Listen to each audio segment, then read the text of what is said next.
اعوذ باللہ من الشیطان الرجیم بسم اللہ الرحمن الرحیم اللہم صلی علی سیدنا محمد وآلہ وصحابہ وبارک وسلم۔ السلام علیکم ورحمۃ اللہ وبرکاتہ۔ خاص طور پر دہم جماعت کے طلباء و طالبات اور عام طور پر تمام مسلمانوں کے لیے خاص ویڈیو لے کر حاضر ہوئی ہوں۔ سورۃ الاحزاب رکوع نمبر 3 سے کثیر الانتخابی سوالات جو کہ دہم جماعت کے طلباء اور طالبات کے لیے بہت زیادہ اہم ہیں۔ یہ ویڈیو آپ کے لیے بہت اہم ہونے والی ہے، ویڈیو کو اینڈ تک دیکھیے گا، پسند آئے تو لائک اور شیئر بھی کیجیے گا۔ اگر آپ نے چینل کو ابھی تک سبسکرائب نہیں کیا تو سبسکرائب بھی ضرور کر لیجیے گا تاکہ ایسی ہی بہت مفید ویڈیوز آپ کو آئندہ ملتی رہیں اور آپ کے لیے، اور اگر آپ کے بچے دہم جماعت میں ہیں تو ان کے لیے فائدہ مند ہوتی رہیں۔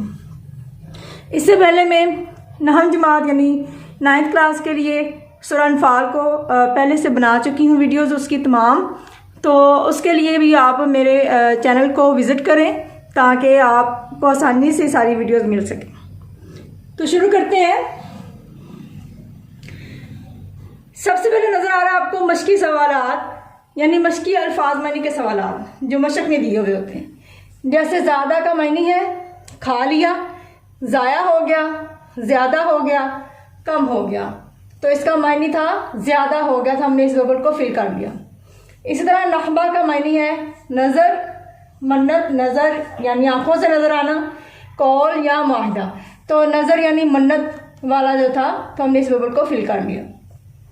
لم ینالو کا معنی ہے تم نے حاصل کر لیا، وہ حاصل نہ کر سکے، ہم نے حاصل کر لیا، میں نے حاصل کر لیا، تو اس کا معنی تھا وہ حاصل نہ کر سکے، تو ہم نے اس ببل کو فل کر لیا۔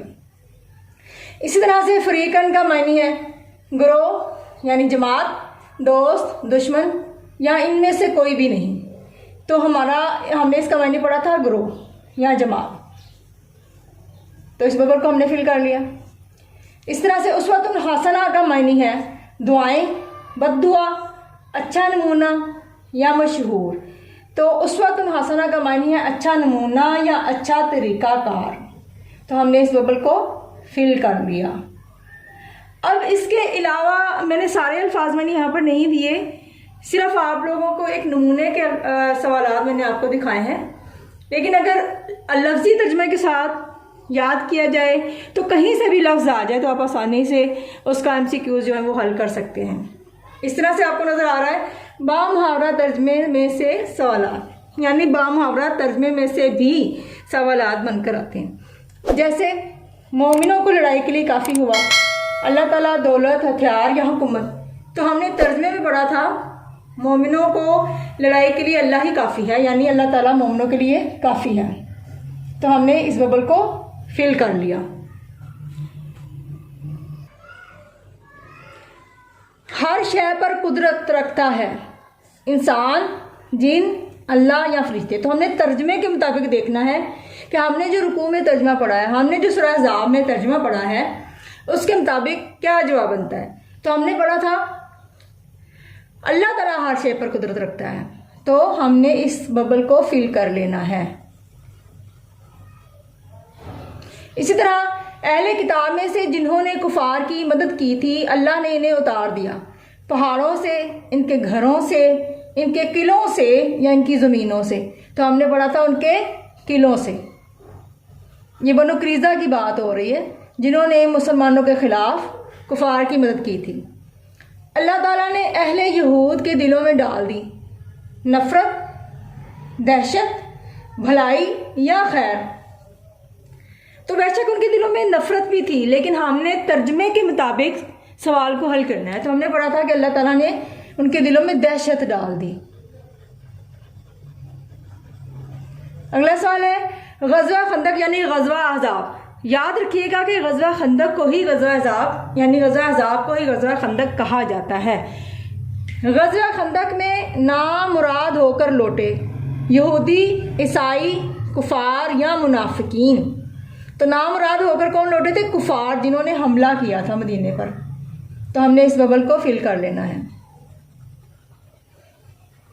اسی طرح غزوہ احزاب کے موقع پر کفار اپنے گھروں کو لوٹے، تو ہم نے ترجمے میں کیا پڑھا تھا کہ اللہ تعالیٰ نے ان کو اپنے گھروں میں واپس لوٹایا غصے کے ساتھ، تو یہاں پر ہم دیکھیں گے غصے کے ساتھ کہاں لکھا ہوا ہے، فتح کے ساتھ، خوشخبری کے ساتھ، مال کے ساتھ، یا غصے کے ساتھ. تو ہمارا یہ والا آپشن درست ہے. اسی طرح غزوہ خندق میں یہودیوں کے کس قبیلے نے کفار کی مدد کی تھی؟ بنی اسد، بنو قریظہ، بنو نذیر یا بنی سلیم؟ تو ہم نے پڑھا تھا جو مدینے کے یہودی تھے بنو قریظہ، انہوں نے کفار کی مدد کی تھی. میں نے کوشش کی ہے کہ بہت ہی اہم سوالات جو ہیں وہ اس کو میں سامنے لے کر آؤں، لیکن اس کے علاوہ بھی اگر آپ نے لفظی اور با محاورہ ترجمہ اچھے سے یاد کیا ہوگا تو شارٹ کوسچن ہوں یعنی مختصر سوالات ہوں یا پھر کثیر الانتخابی سوالات ہوں، ان کو حل کرنے میں کبھی کوئی مشکل پیش نہیں آتی. اللہ رب العزت ہم سب کو قرآن پاک کو اچھے سے سمجھنے کی توفیق عطا فرمائے اور ہم سب کی غلطیوں سے درگزر کرے اور ہم سب کے لیے دنیا اور آخرت میں آسانیاں پیدا فرمائے. آمین ثم آمین.